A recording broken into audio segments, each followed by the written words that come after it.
தைப்பூசம் வந்தாச்சு. ஆனால் என்ன செய்யலாம்? எப்படி முருகனை வழிபடலாம்? எந்த வழிபாடு செய்தால் அருள் கிடைக்கும்? இன்று அதை பற்றி தான் பார்க்கலாம். வணக்கம் நண்பர்களே, நான் உங்கள் astro Kuberan. Arya divine success சேனலுக்கு உங்களை அன்புடன் வரவேற்கிறேன். தயவு செய்து சப்ஸ்கிரைப் செய்து வீடியோ பாருங்கள். இன்று பார்க்க போவது வலிவிட பெரியது நம்பிக்கை, பயம் விட வலிமையானது பக்தி.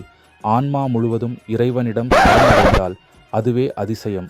இது ஒரு திருவிழா மட்டும் அல்ல, இதுதான் தைப்பூசம். தைப்பூசம் என்றால் தை மாதம், பூசம் நட்சத்திரத்தில் வீரமும் அறிவும் கருணையும் ஒன்றாக கலந்த முருகன் பெருமானுக்கு அர்ப்பணிக்கப்படும் புனித நாள் தான் தைப்பூசம். அன்னையாகிய பார்வதி தன் மகனுக்கு வேல் அளித்த நாள்.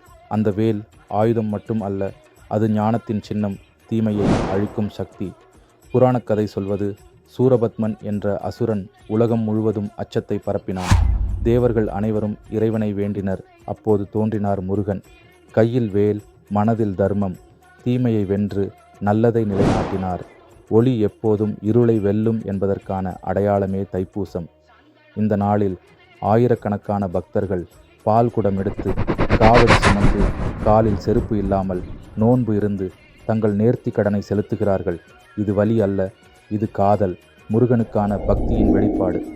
மலைமேல் எழுந்தருளிய பலானி முருகன் டெம்பிள் உலகப் புகழ் பெற்ற பாட்டு கேவ்ஸ், கடற்கரையில் அமைந்துள்ள திருச்செந்தூர் முருகன் டெம்பிள், சென்னை மக்களின் அருள்தலம் வாடபலானி முருகன் டெம்பிள். எங்கு பார்த்தாலும் ஒரே ஓசை, வேல் வேல் முருகா. தைப்பூசம் நமக்கு சொல்லும் பாடம், அகம்பாவத்தை விடு, சுமையை தைரியமாக சுமந்து நட, இறைவனை நம்பு.